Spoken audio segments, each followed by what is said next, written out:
Hello guys! Kain tayo guys ng orange guys. Matamis siya guys. Ito. Madami siya guys. Oh. Yan ang orange natin. Maganda daw kumain ng orange guys pag may edad na. Lalo ng mga senior, mga malapit na mag-senior. Maganda ang orange, avocado, at saka yung saging. Yan, maganda daw yan. Kainin. Kailangan din natin ng prutas sa katawan. Para hindi tayo sakitin.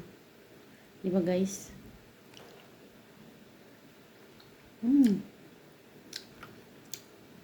Tamis nga guys. Matamis siya.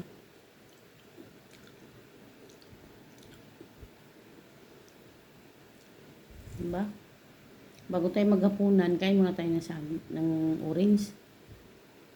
Diba? Thank you for watching guys. God bless.